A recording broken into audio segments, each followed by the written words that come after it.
Okay, inshallah. Assalamu alaikum, everyone. My name is Kulsum, the REC program chair, and I'm going to be moderating this event, inshallah. And on behalf of MYNA, I'd like to welcome everyone to the Find Your Futures career panel. Please feel free to mention any questions throughout the program in the comments below, and we'll try to address them, inshallah. Our first speaker is Brother Sean Ali Siddiqui, who is a pharmacist. So without further ado, I'll let him take it away. Assalamu alaikum wa rahmatullahi wa barakatuhu.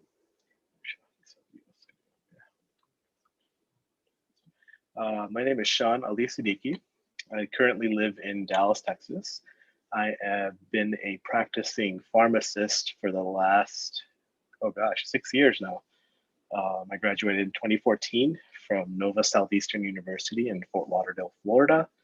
I also completed my undergrad at the University of Michigan, go Blue, and I also did high school, obviously. So that gives you an idea of kind of the path that it took to become a pharmacist. Overall, it took me about 10 years. I'm kind of slow. Normally, it takes about 6 to 8 years, but I also kind of chose to take it a slower path so I could work and do other things while I was there. So, and it comes to anything that I did in high school, because I believe that's what most people are right now that are watching this, to better prepare yourself for my path. The best advice I can give you is get involved. Get involved in whatever you can do, whether it's extracurriculars, shadowing careers, or even just doing research. Just get involved. That's the first and foremost thing you can do. Sitting at home dreaming, it's good in the sense that it gives you ideas, but nothing comes to paper until you start writing, right? So nothing comes to fruition until you start going out and doing and interviewing and doing your research. What I did personally was I talked to pharmacists. I asked them, how their life was going, what things that they liked, what things they didn't like.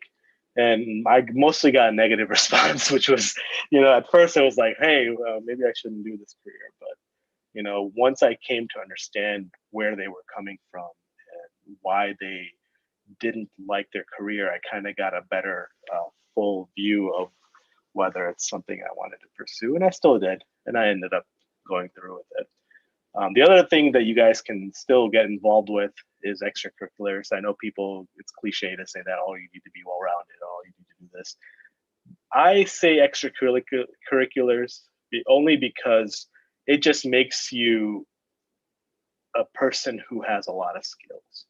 So the thing with pharmacy is you're dealing with people all the time. And not just people, you're dealing with sick people. So these are people who aren't going to be in the best moods. They're going to be tired. They're going to be exhausted. They're going to be very little patience when you're talking to them. So once you get involved in extracurriculars, you learn how to deal with people. That's one of the biggest things.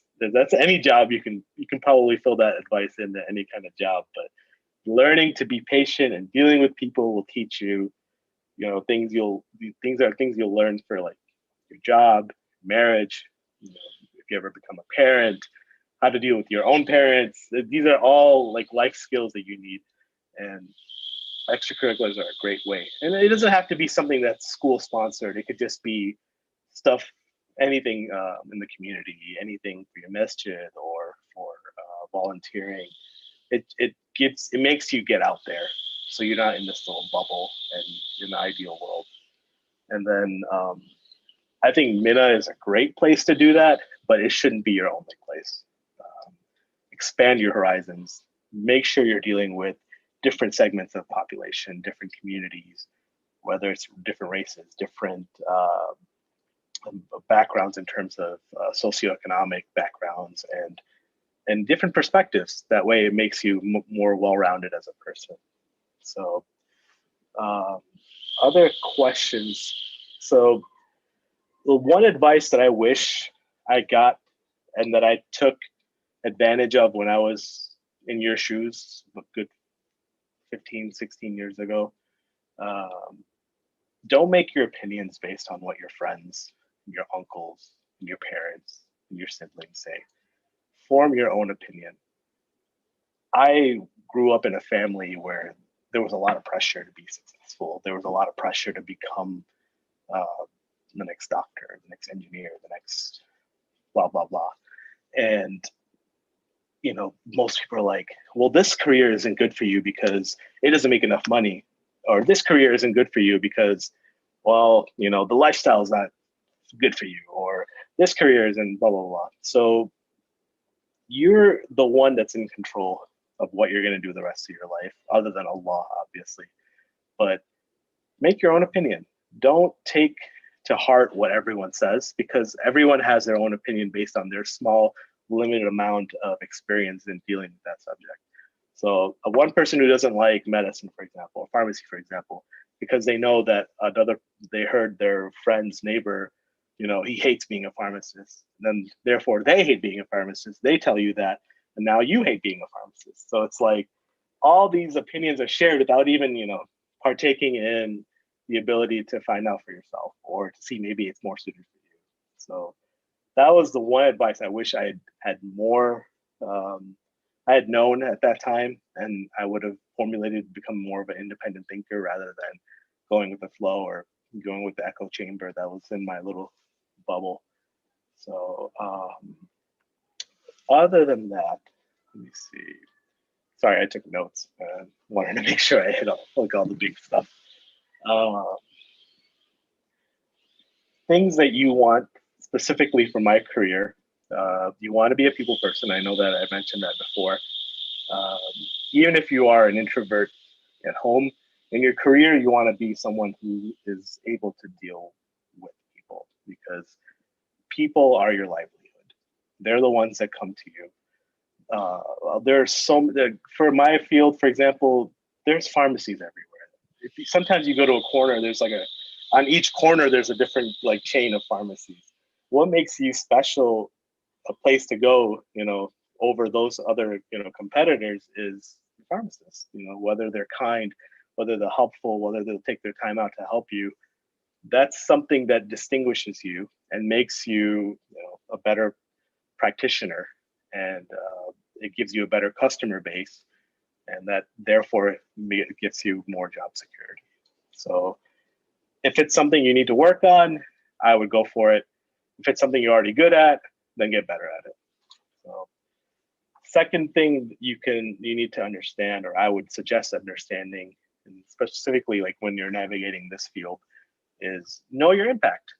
And the impact that and I'm not trying to toot my own horn by any means, or promote pharmacy, because it's not for everybody, but we have a big impact in the chain of healthcare.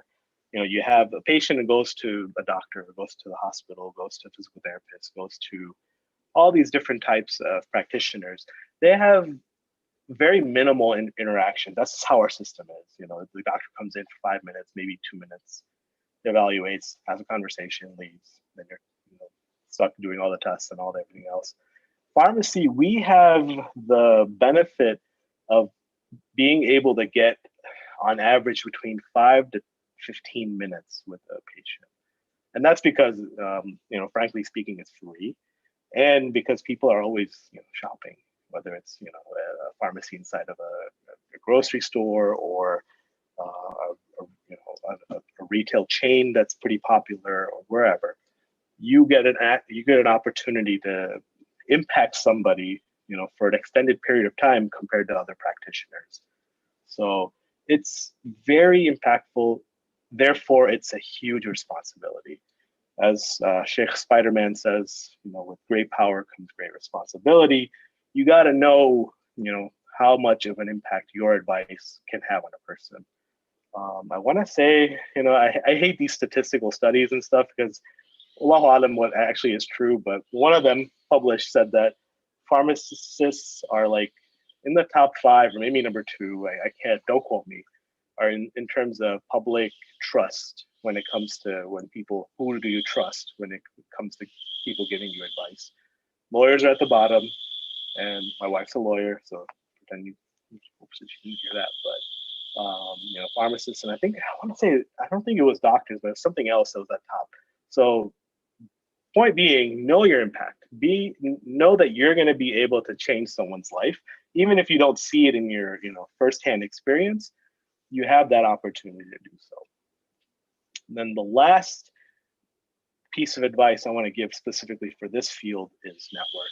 And you can take this advice in not just this field, but any field that you're going to hear about today. Network, network, network.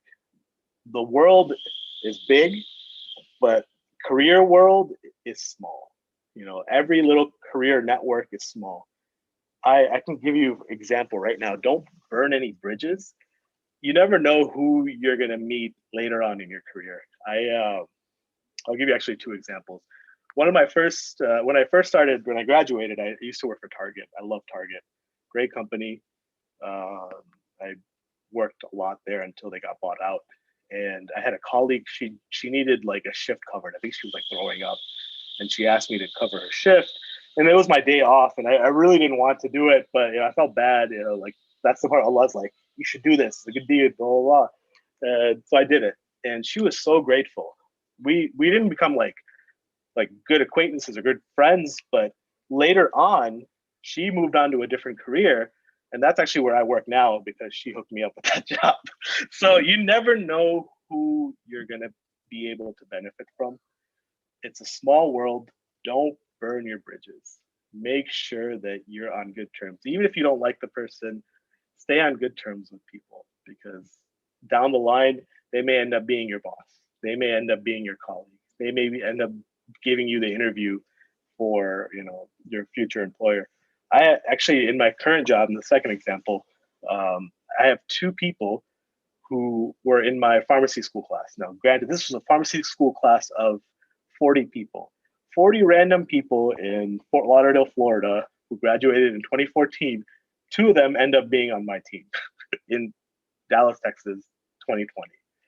You never know who you're going to meet down the line. So don't burn bridges. Don't hold grudges. Don't, disconnect yourself from anything that could be beneficial to you.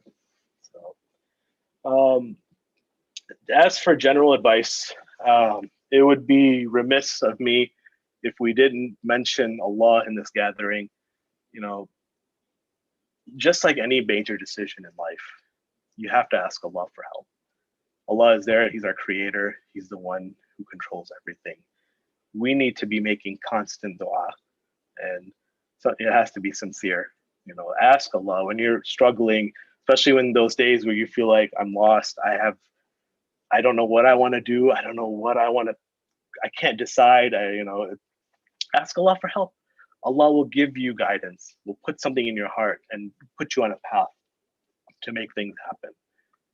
And ask Allah for a career that's beneficial in your dunya, which is okay, and also in your deen. You don't want something that's great, financially and looks great and gives you like a status, but then takes away your deen. You want both. So if you ask Allah, Allah will provide it. And if we keep that consistent connection with Allah, Allah will give us whatever we want, inshallah. That being said, I hope I didn't go over time. I didn't check the clock. Looks like it's 2:45. I think I'm just on time. I look forward to your questions, I believe at 4:30. Jazakallah khair for this time. I really appreciate you guys. May Allah bless your endeavors. May Allah bless all of your work, inshallah.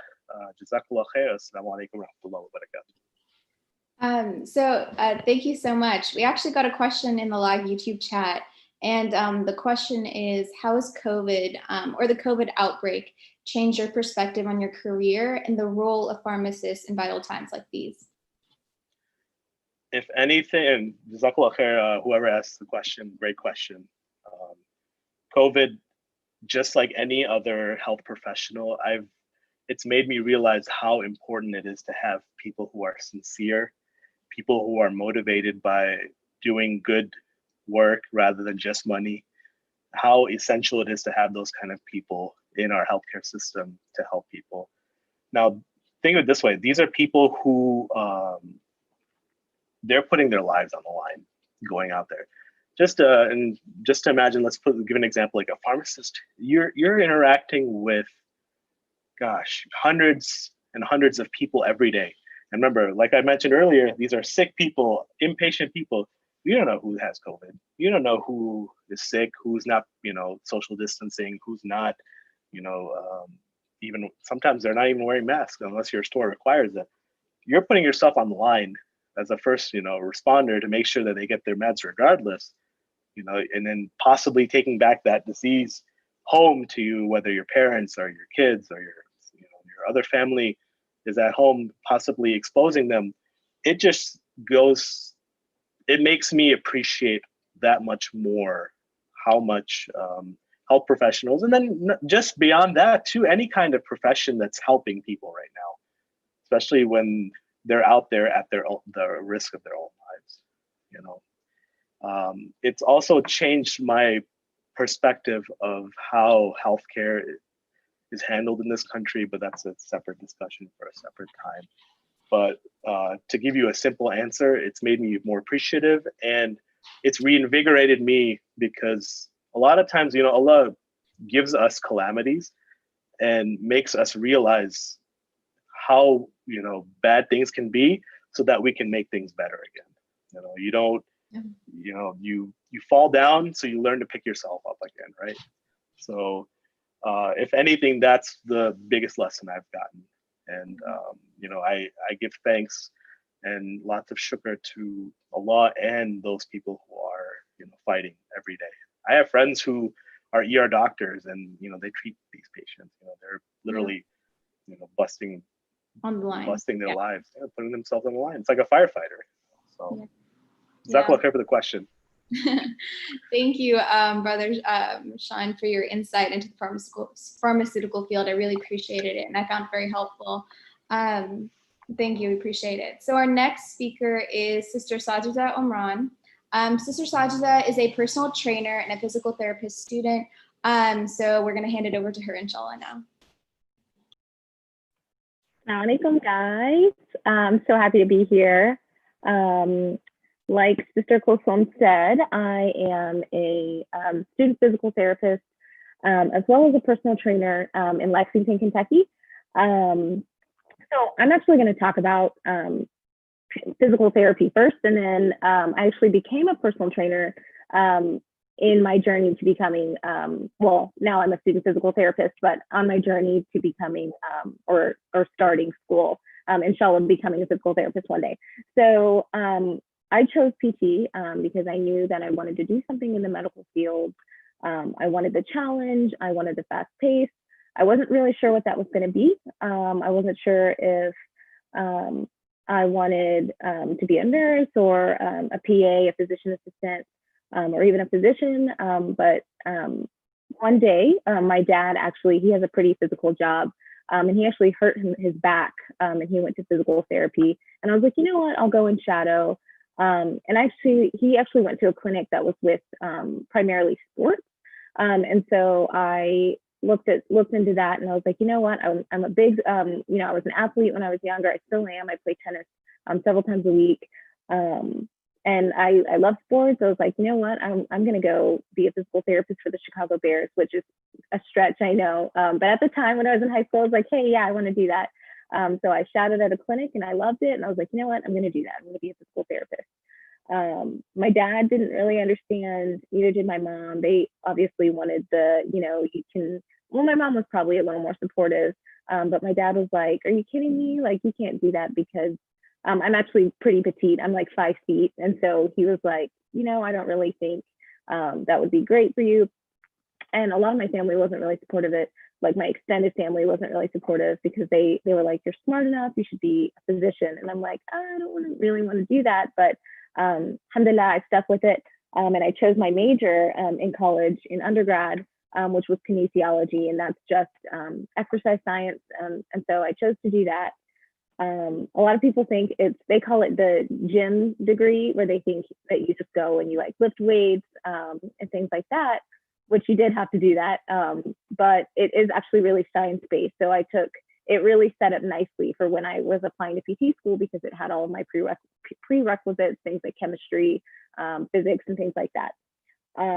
So I did that. I graduated in 2018, alhamdulillah. where I completed my prereqs. I participated in a lot of extracurriculars. I volunteered. I was the volunteer coordinator for MYNA, or not MYNA, for the MSA. I was involved in MYNA, more so on the counselor side of that, as well as an advisor at one point. But I did participate with the MSA, which I think really added a lot to getting accepted. You also have to take the GRE, which is just, it's kind of like the MCAT, but not really. It is involved with both math and reading. A lot of grad schools have you take that exam. But I took the GRE. You have to have pretty decent grades. I think for my program, the average GPA is like a 3.85, which is pretty high. So you definitely have to work hard in your undergraduate education. But now that I've talked about that a little bit, I'm going to talk to you guys about just PT in general. And so the reason why I was drawn to it was because, one, it's preventative medicine, which is kind of what personal trainers do, but it's also using your God-given ability to use movement as medicine. So we always like to say in the PT world, motion is lotion. So really using what Allah subhanahu wa ta'ala has given you in your body and just maximizing that with just movement and exercise. So as a physical therapist, we now have direct access in every state in the United States, meaning that you can come to me or my colleagues with any ailment without a physician's referral, and I can diagnose you, or I can examine you, diagnose you, and treat you. And that looks like, a lot of people think we're massage therapists, which we can do that. Research is coming out that massage actually isn't as great for your body as things like therapeutic exercise. So I mentioned motion is lotion, really using exercise to really maximize your body's ability to heal. So we use that as well as manual therapy techniques. I actually have an exam on Monday where I have a practical where we're being assessed on some of our manual techniques and examination skills. So that's really important as a physical therapist. You really do use your body and you do use your hands a lot to help facilitate healing for your patients. There's several different types of fields you can move into. I mentioned that I wanted to work as a team physical therapist for an NFL sports team, but I don't want to do that anymore. I worked with athletes for a little bit and I realized that's not what I want to do. But there are other populations like geriatrics, which is working in things like a nursing home, working with older people. You could work in outpatient ortho, which is what you would typically think of as a physical therapist clinic. You just go in and say you had a knee replacement or something, which hopefully none of you guys have had to deal with yet. Hopefully you won't in the future, but that's something you definitely deal with. You also deal with like back pain, shoulder pain. You can also see sports there. And the beauty of outpatient orthopedics is you can also see older populations there as well. A lot of times you can see spinal cord injuries. You can go into people's homes with home health. I don't know how comfortable I feel about that. I've heard some really like horrible stories of people just involved in home health, and you get paid a lot of money. I'll tell you that. So if that's your thing, then by all means go for it. But I'm like, well, especially in Kentucky, I don't know how I feel about going into random people's homes. But there are a very wide variety of settings. So yeah, that's what I'm doing now in terms of personal or physical therapy. But I actually became a personal trainer as well.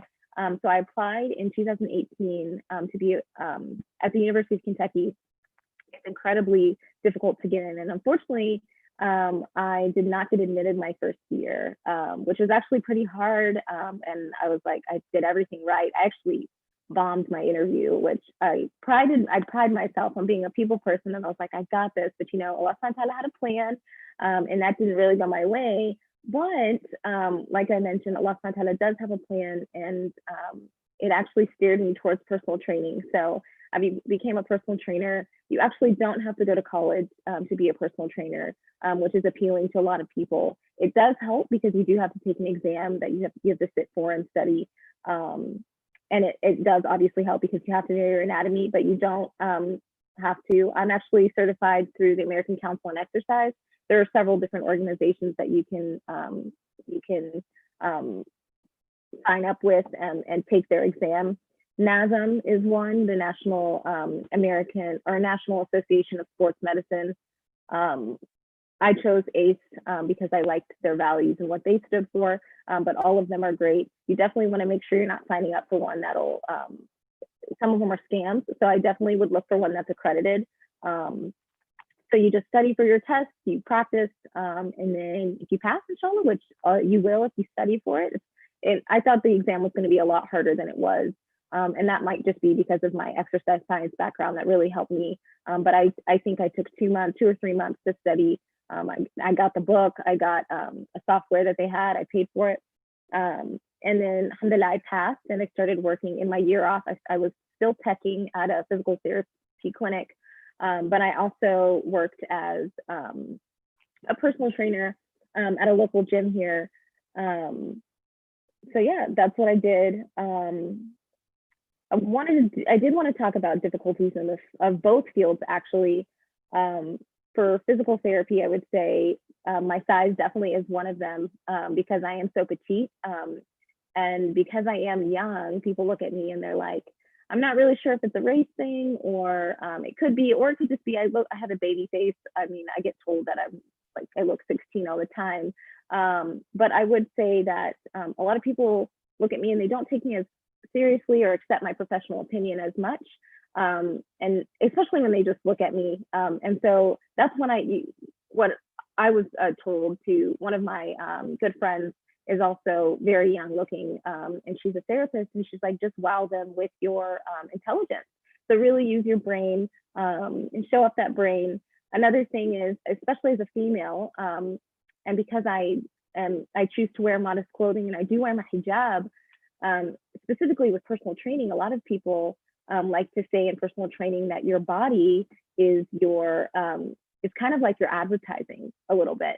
And that's something that I really struggle with because I mean, people look at me and I'm not this crazy buff person who looks like they could flip a tire, you know? And so people are like, what are you going to be able to do? But honestly, just being yourself and really, again, usually showing people that you know that what you're talking about and things of that nature. I did also want to talk about the difference in physical therapy and being a certified personal trainer. So being a physical therapist is a 3-year degree. It's a doctorate program. I'm in school right now because it's year round, which kind of stinks because I really want a summer, but it's not as difficult in the summer, which is good, alhamdulillah. And then as a physical therapist, it's important to know that it's not only prevention, but it's also helping people who are sick. As a certified personal trainer, you don't know as much in terms of the medical background. So if you do encounter somebody who does have a medical issue, then you do have to tell them and refer them to a physician or refer them to a physical therapist. Because yep, you guys they're both movement specialists, but I would say that a physical therapist does have more experience in terms of the medical background, looking for red flags, especially like I mentioned before, the direct access that they have and things like that. It's a little more difficult in terms of higher thought and things like that, especially with some of the people that you do encounter. So things that you experience right now, or things that you can do right now, is definitely observe, find out what you want to do, whether it's personal training or being a physical therapist. Realize what you would like to do. So if it's okay with you that you want to go to school for 7 years, sometimes I'm like, why did I do it? But alhamdulillah, I think that it's still working right now anyway. So definitely observe, know yourself, do your research. That's really important. Looking at things that you might want to do, and then finally get healthy. And that doesn't mean that you have to be terribly buff, but you do want to be, you are, as a physical therapist or a certified personal trainer, you are going to be an advocate for health and wellness. And so you kind of have to, if you're going to talk the talk, you have to be able to walk the walk. So really making sure that you are healthy and that you advocate for just health and prevention of disease and things like that. So yeah, that's all I have to say. Thank you so much. It was really insightful, and I feel like I gained a really new perspective on that field. So it's really good for me to hear. So we have one question from the live comments, and the question is there anything you wish you would have done differently? Oh, there's a lot of things I would have wished I would have done differently. I think so. My sister, I'm actually a quadruplet, and my sister is actually in physical therapy school, and she got in the year that I didn't. And her husband is also he's a practicing physical therapist here in Kentucky. And I was kind of forced to do this because I didn't get in the first year, but again, like I mentioned, it was Khaled because my sister. So for me, this was my personal experience, and I wouldn't say I wouldn't do it differently because I'm glad that it happened. But if you can, I highly recommend taking a year off. And my sister she was like kicking herself. She's like, I'm burnt out. And mashallah, my sister's a genius. Like this girl can take like mashallah, mashallah, mashallah. She's amazing.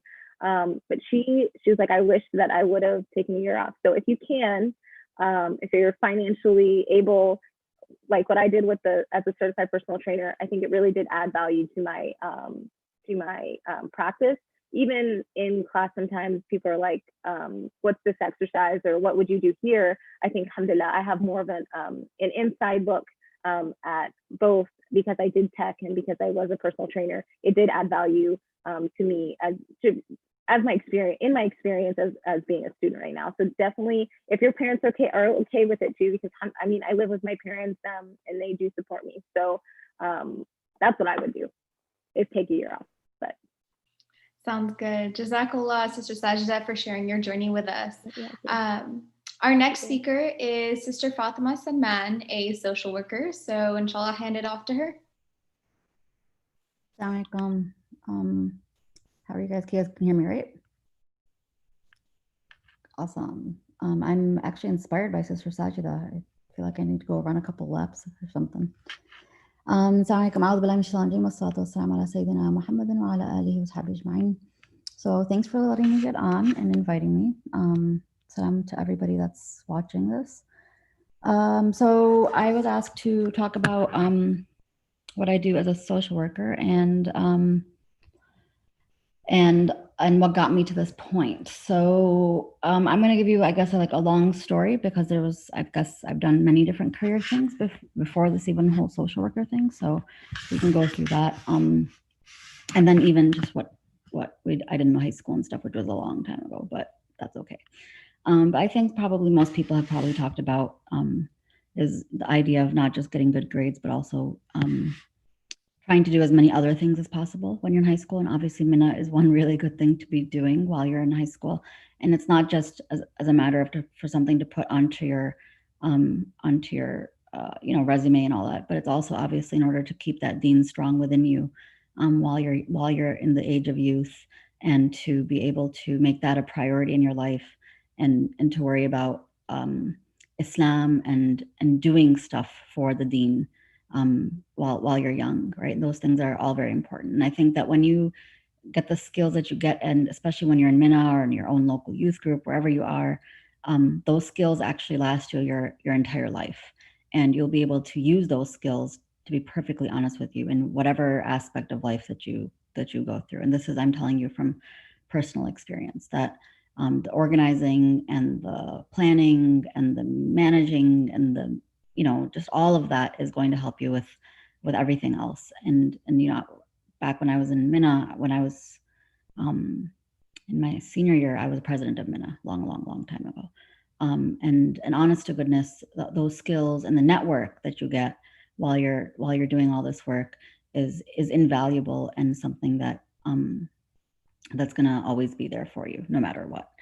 Otherwise, also, I think that you should also be as well-rounded as possible. And I think that that's also a tenet of Islam in general, is that, to, like Sister Sajida even said, to do things that are going to keep you healthy and that are going to keep you well, and all those types of things. And so high school is important, and it's important also to strengthen your own because networking is going to be an important thing when you get older, right? So it's very important to know who you are and know what you stand for, so that when you're presenting yourself to the rest of the world and to other people, that you are confident in who you are and what you stand for. So these days of high school are really days to solidify all these different aspects inside of you. when you get to college, whether or not you live at home or you don't live at home, it doesn't make a difference. But really, you're going to need to know who you are. You're going to need to know what your values are. You're going to need to know what you stand for. You're going to need to know what your goals in life are as it relates to Allah specifically, because you're going to come across all sorts of ideas and people and mentalities that very easily could sway you off of your goals. And I'm not just talking education wise, but even deen wise, right? And I think also, we're in a country where you can kind of choose what you want to be for like almost your whole life, right? Like you can even change your career even at my age, which people do, which is not a bad thing, right? But it's good to go into college at least having some sort of an idea of what you want to do, and trying your hardest to achieve that goal, and push yourself to do something that you maybe even might think is out of your reach, right? When I was in college, I went to U of M for undergrad. And originally I was pre-med and changed that, and I did a double major in Arabic and biology. I did a study abroad in Syria for 1 year and learned Arabic through that time. And if you have those opportunities to be able to do stuff, to go travel the world, learn in other countries, learn in other places, I would highly recommend it. Again, not just so that it looks good on your CV and all of that, but really it's, and if you have the means, the financial means to be able to do that too, I would highly recommend it, because it's humbling and it's beautiful to go see the rest of the world, right? And to learn from experiences outside of what just America kind of offers you. I know it's a little bit weird to be talking about all this stuff with coronavirus and all of that, and who knows what college is going to present for the year coming, but still, I mean, there's still, you have 4 years of undergrad, and even if it's a matter of taking a semester off and doing something, it's a great opportunity. I went to Syria in my sophomore year of college for 8 months. So I took that sophomore year off actually. And then every summer, I would go to Syria for 5 years, and alhamdulillah, I became fluent in Arabic because of that. And this is me, I never spoke a word of Arabic before, right? Except for like reading Quran. So, and that's obviously lasted me my entire life, alhamdulillah. So after undergrad, I actually taught in an Islamic school for about 8-9 years, and I was principal of a small little Islamic school also, although I had no administration background and no teaching background.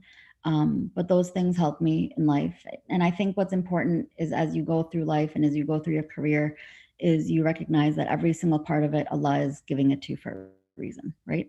And Allah is sending you circumstances, or Allah is sending you experiences in order for you to be able to learn from them and to use them throughout your life.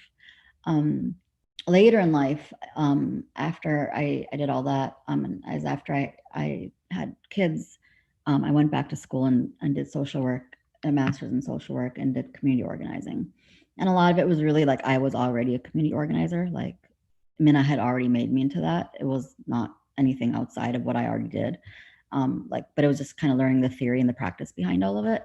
But what's really important though is, as I was in grad school, is even more important. That is really to submerge yourself into every experience and opportunity you have available. It's so important. And, schools and universities and colleges offer so many things, right? So, and most of those things are like typically free, and trainings that you can get. And, I had become, there was a group on campus called Intergroup Relations that did like mediation between different identities and all sorts of things. And it was like they gave a training, like a week-long training, and then I became an IGR facilitator and would go around and we just would facilitate conflicts that happen and arise at U of M. So as much as possible, I would highly recommend to try to take advantage of every possibility possible, because your schools are going to offer it, and those are going to be skills that are going to last you forever. I would also highly recommend to make sure that you're in touch with different professors. Try to get close to certain professors that you enjoy their work or their research or whatever, because those people are going to most likely come back and help you. And not even necessarily within your own career choice, but even outside of your career choice. Like, let's say you have a passion for something else, take a class in it, right? Or even just kind of see if the professor is offering like just hours just to do research with that professor, right? So that you can have this as a skill, or have this as an opportunity for something else. I know that when I was in grad school, there was a professor that did a lot of work with youth development, actually. And so since I have been in MYNA my whole entire life, and even later in life, as I was older on the MYC at one point, being with this professor and learning from him. I mean, he's the guru of like youth development in America. So you can utilize these skills for what you're doing in your own passion, right? In your own volunteerism that you have, right? And so this is important to differentiate that you're going to have your career choice, and then you're going to have those things that you do in your life that is volunteerism or your passion projects, right? And you need to be skilled in both aspects. So keep on thinking of how you want to kind of work on both those aspects in your life and while you're in college. Right now, what I do as a community organizer, I work at the University of Michigan School of Social Work now, and the work that I do is employment equity work in Detroit. And what we do is we conduct convenings with all the different stakeholders in the city that are working on creating employment equity, meaning like what are the things that do not allow Detroiters to get good jobs? What are the things that do not allow Detroiters to go up the ladder in their jobs? What are the things that do not allow Detroiters who have children to get to their jobs, even transportation and stuff like that? So what are the racial biases or the racial issues that do not allow Detroiters to get good jobs? So that's kind of like, I'm giving you an idea of what we do. And so we work with different city stakeholders, whether it's the city of Detroit, whether it's the state of Michigan, whether it's different NGOs, whether it's CEOs of corporations, and try to ensure that that equity is infused in all of the different aspects of Detroiters and employment equity. So that's kind of just one example of the work that I do for the school, for the University of Michigan. And it's part of, it's still, and when you're looking at your job, it still has to be able to, you still have to be true to your dean, right? You still have to be true to who you are. You still have to be true to your goals and the goals that you have with Allah, and make sure that they all fit in within that, and that you can do your work in that way, so that you're not being outside of your true self, really. So that's pretty much it. I don't know if you have any other questions. Yes, we have one question from the live stream. So the question is, were there any specific experiences abroad that changed your perspective and how you approach your job in the US? Yeah, I think that when you travel the world in general, whether or not it's a study abroad or not, it makes you look at things in a really different way. It makes you actually think outside the box, right? More than anything else. Like, you're not like thinking just in the way that you were taught in a college or like school setting, but you're like, okay, there's other ways to look at this problem. There's other ways to solve this problem. There's other ways to even look at the world, right? And obviously traveling the world, and Allah says this in the Quran too, right? It's to travel the world, it creates empathy inside of you, and an appreciation for different peoples and cultures. And I mean, even subhanAllah, like, when I was in Syria, like, I went there not speaking a word of Arabic. I couldn't speak to people. And Syria at that point was a country, this is way back when there was no internet, like, all over the world. But like, it really is humbling to not be able to speak to people, right? Like, I mean, I had to like a baby, like with hand language, explain myself to people. And it makes you appreciate, I mean, for that specific experience made me appreciate that, the idea of language, even, the idea of being able to share ideas with people, even not through language. You know what I mean? So like, everything that you're going to go through in life, especially if you're able to do something, amazing, like going abroad, is going to give you a deeper understanding of life, and appreciate different things. So. Wow, thank you, Jazakallah. I really appreciated that. I felt like that was very insightful as far as like doing a study abroad and traveling and learning about languages and people. So that was really interesting.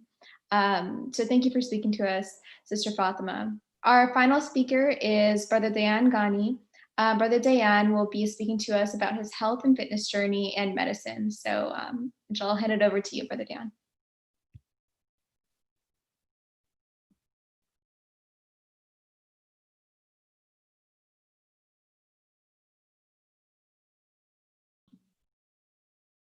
Brother Dan.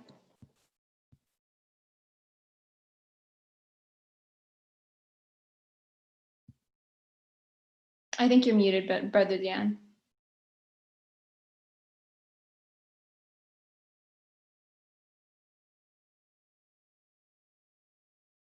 Oh, I think he's frozen. 1 second.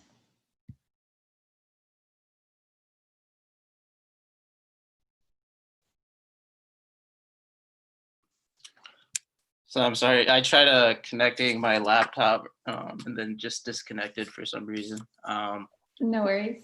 Salam everyone, my name's Dayan. So inshallah, I'm an incoming medical student at Michigan State.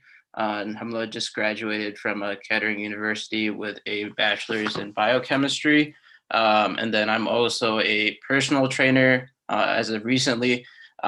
So just some background for you guys. So I graduated in 2015 from high school, so I'm not that old or anything like that. So I'm still studying and everything like that. So I haven't necessarily like started a career, but I can give you guys some like information about being pre-med and then getting into med school, but also like talking about like pursuing a passion or really like figuring out what that passion is. And for me, I kind of found that out in like the last year, but it's also been like a longer journey in a sense where it's taken like maybe like I knew in high school that I wanted to do medicine in like some shape or form, but didn't really like materialize until I got to college and I really got myself involved in more experiences.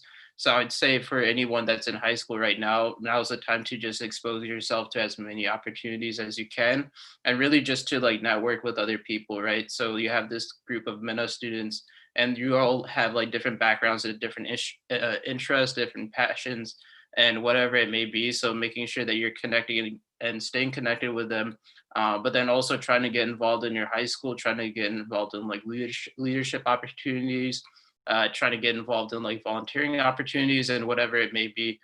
So for me, I went to International Academy in Michigan. So I try to expose myself to as many different opportunities as I could. So I try to get involved in things like Build On, which is basically an organization that tries to help countries overseas. Then I was also involved in like Model United Nations. So I'm somebody that's interested in like global issues. So that was like one of the clubs that I was interested in getting involved in. And then we go to conferences. So we had like conferences at Michigan State. And then my current college also has a Model UN. So they had I didn't go to these conferences, but they had one at Harvard, and then also at University of Chicago and some other schools. So it was just an opportunity for me to become more engaged in that sense. And then also just trying to, I think as a high school student, it's also important that you're also involved in your local like Muslim community. So making sure that you're volunteering, going to halakas, and really just trying to learn more about the deen. And then of course, just trying to go to all the MYNA camps that you can. I was somebody that was an avid camper. So I went to plenty of camps and met a great number of people through that. And just staying in touch with those people is really important as well, just because they do have those diverse set of passions and interests. And you also try to learn as much as you can from them. And then in terms of like my own like health and fitness journey or whatever you want to call it type of thing. So we had to do like a personal project in our sophomore year of high school, which was like something that we wanted to do that we were interested in. So everybody had to pick something that they were interested. Someone might do some research or something like a little bit like more extreme, and they might do some project like this. But like for me, it was more about like doing like a passion project. So like for me, I've been out of shape for like a long time. So I wanted to figure out a way where I could like learn more about like healthy nutrition, what is eating healthy, working out and all that. And that didn't really like materialize until like just recently, when I actually like had a friend help me out because he's a personal trainer himself. So I reached out to him and he gave me some guidance on that. But in terms of being pre-med, I would say just like making sure during high school that you're actually reaching out to doctors. I'm sure there's doctors in your community, and just trying to shadow them and just get a better understanding of if medicine is something you want to do. Because a lot of people might be doing medicine for the wrong reasons. And I've worked in a healthcare setting over the last like 4 years in a hospital with a residency program, which is basically like the final stage before you actually get your license to becoming a practicing physician. And a lot of them have some regrets about going to medical school and becoming a physician. So you just want to make sure that you're also like doing something that you're actually passionate about and that you're doing medicine for the right reasons, right? So for me, that's like I've lived in Flint for like the last like 10 to 12 years. So it's just being exposed to like this underserved community and me wanting to help out this underserved community and seeing the impact that certain physicians such as like Dr. Hannah Atisha, who was like the main driver in like the Flint water crisis, or just trying to figure out like what role you can have in general in society. So like for me, I'm somebody that's always been interested in fitness and like nutrition, but like I didn't realize how your hobbies can kind of like intertwine with your actual like interest as a career or whatever it may be. So I have a friend, you guys might know him from TikTok, Ahmed for the Golden Balance. So he just makes cooking videos, right? So he was somebody that in high school, he was always talking about cooking videos and just watching like all these different chefs. And then he just made like TikToks, and now he's able to turn it into a career. So you can really turn anything into a career if you really want to. You just have to make sure that you have enough knowledge about it, that you're always educating yourself and learning as much as you can about those things. So for me, I was always trying to, I think it's important that you also reach out to doctors in your community. You don't even have to, like, you can just approach them, say salam and whatever, and just say, I was wondering if I could just shadow you and just gain some insights to like what you do in your career, just gain a better understanding. And they're always more than willing to help you. So I tried to shadow like a neurosurgeon, and then I also shadowed like an ENT doctor and a few other physicians just to get a better understanding of what the field of medicine is. And while I thought those fields were really interesting, you also have to take into consideration like the work-life balance, right? Because you want, at the end of the day, you want to be able to live a comfortable life, and you want to be able to have like a family and be able to like also have some downtime to do things that you're passionate about yourself.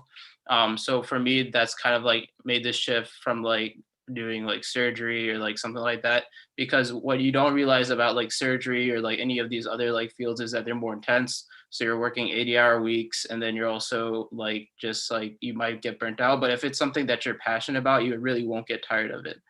So that's why it's important to figure out what it is you're passionate about. And then in terms of like if you're a pre-med and you know you want to do medicine in high school, there are some 6 and 7 year med school programs, which are like direct linkage programs. And those are basically like a fast track program, or you can just take the traditional route like I sort of did, where I basically went to 4 years of undergrad and I'll be inshallah going to 4 years of med school. But then there's also, so one of the main reasons I chose my specific college, Kettering University, is because we have a linkage with MSU. So we have seats at the school. So depending on like which school you go to, they might have seats at your like state med school or something like that. So definitely try to look into that and explore that. And then also making sure that when you are shadowing, that you're really like writing down reflections and just journaling. That way you have like something to go off of if you're trying to figure out like what it is you want to do. And you may not find out what it is you want to do until you're in college or you're in your senior year of college, and that's perfectly fine. You just need to make sure that whatever it is you want to do, that you're going 100% all in on it. So those are just my general thoughts. And then in terms of like this past year was really where I became more interested in like health and fitness, just because of my own like journey, like being overweight and not being like content with like, obviously it's like how you look issue, but it's also how you feel. And it's just like creating this change where you develop certain habits, like you become more disciplined, you become more like able to better manage your time and whatever it is. And just really focusing on that. And that was like, I did that while trying to like study for the MCAT, because when you're studying for the MCAT, you really need some like outlet of some sort. So for me, the gym was that outlet. And then I also started like cooking. So I learned how to cook and stuff like that. So I just baked like chicken tenders or like fish or rice or whatever it may be. And you can learn how to make it fun. Like I make fish tacos and all that stuff. So you don't have to make fitness something that's boring. And I think one of the other things I want to do is I'm trying to go into lifestyle or like functional medicine, or then there's obesity-based medicine. And I kind of want to dispel all those myths that exist when it comes to like fitness and nutrition. Like a lot of people think that, oh, carbs are bad, or it's like I need to work out a lot more and I need to do cardio every day. When in reality, there's a lot of different myths out there. So hopefully I can try to help dispel some of those. So that's just some general information about me. And then I wrote down some pieces of advice that I can list out for you guys right now, or we can go to questions. You can list out a couple pieces of advice. I do have a question for after, but you can go ahead. Yeah. So the first piece of advice I wanted to give was basically just to expose yourself to as many opportunities as you possibly can, because being young, this is really the time where you can really take advantage of all the opportunities you have access to, and don't hesitate to reach out to anybody, whoever it may be. You can reach out to me. I'm sure you can reach out to anybody in MYNA who's in a like career that you're interested in, and really try to leverage that network so that way you can gain a better understanding of what career you want to pursue. And then also just making sure that like getting any opportunity is just a way to develop your character and develop those traits that make you who you are. So for example, like I was able to go on like a trip to Spain for 2 weeks and stay with a host family. And that was a great trip. Or it's like going to MYNA camps and really developing your character that way. So it's just finding out who you want to be. And that's what can happen when you go through different opportunities. And then the second piece of advice, I kind of mentioned this, was don't be afraid to message, email, or contact someone in a career just to gain a better understanding. So I know it can be a little nerve-wracking just to reach out to them. Like I try to reach, so like for me with my page, I try to like message people and see if they want to do Instagram lives, just because I want people to get a diverse perspective when it comes to like medicine or fitness or nutrition and health, and just to expose people to those different opportunities as much as they can. So don't hesitate to reach out to anybody, because more than likely, the worst thing that can happen is that they say no, and then you just have to find somebody else. There's not like, otherwise it's not a big deal. The third thing was really understand when it comes to medicine as to why you want to do medicine. You should do it because you want to do it, and you should have a solid why, and because you want to have like a transformative impact, not because somebody else is telling you you want to do it, but because you actually want to do it. So obviously there's like a lot of stigma in the community in medicine, like being a lawyer or whatever it may be is seen as like being an ideal career. And it's a great career for sure, but you just want to make sure that you're going into it with the right intentions, as you do with everything else. The fourth piece was that understand that everything always finds a way to work itself out. But only if you make the work actively towards your goal, ask for help, work persistently, and just keep your head up. So like this past year, like studying for the MCAT and everything, it was just really stressful. But I think it's just important that you're persistently like making dua and understand that everything in the end works itself out for the better. And what's planned is meant to happen for you. And if something is good, it may happen for you. And if something's bad, then there's a reason that it might not happen for you. So you just have to have that understanding in the back of your mind. That's what's meant to happen will happen. And then don't feel rushed to figure out what you want to do. Obviously, we do feel some pressure just because like we have to go to college and we have to pick a major and stuff like that. But don't feel like completely rushed to the point where you're like stressing yourself out and you're like, I'm not sure what you want to do. The best thing is just to volunteer, go get like some experiences, gain more opportunities. That's really the only like emphasis I can really give you. Even watching YouTube videos, like for example, you can go watch a TED Talk about like from like some like Elon Musk or like somebody that interests you or somebody that has a passion that you have in common. And the last point was figure out how your interests, hobbies, and more can intertwine with like a career path. So like for me, personal training and like fitness and nutrition, that's kind of like a passion or like hobby of mine, I guess you could say. So I've just tried to figure out how that intertwines as a career path with like medicine, for example. And there's other ways you could do it. Like there's people that are interested in fitness and nutrition and they become chefs or they become like bloggers or whatever it may be. So just figure out like what your hobbies are and then maybe figure out how that intertwines with something that could be a career. Thank you. So we're gonna move on to the question that I just got, which is if being in the medical field ever affected your mental health, and then what did you do to cope with it? So I'm not necessarily, I mean, I've worked in the medical field, but I'm not yet in the medical field. I mean, studying for the MCAT and just studying in general and being a college student and having to take organic chemistry definitely does take a toll on you. So I mean, it's just like you have to find like some sort of outlet where you can kind of like release that stress or find people that you can talk to that help you deal with that stress. Just because there will be points like I'm not the best student and I've not done well on tests before. So you just have to have that support group and have that infrastructure, like that outlet where you can really just relieve yourself from that stress. So I've worked in like a healthcare setting. So I worked on the pediatric and PICU floor with some residents. So it's basically a teaching hospital. So like the medical students, they rotate through there. And then they have the residents that are taught to become attending physicians at some point. So I've seen their own stresses, and then they ask me, why do you want to do medicine? Like, you see what we're going through type of thing. So obviously you have that in the back of your mind, but you just have to realize what your end goal is, and you have to keep that in mind. Thank you. I appreciate that insight. So thank you to everyone who got on, and thank you to the speakers for giving your time to help us learn. We hope everyone benefited and is able to take something away from this event. And we look forward to seeing you guys at more MYNA events, inshallah. Thank you, Brother Dan. Sorry. Assalamu alaikum.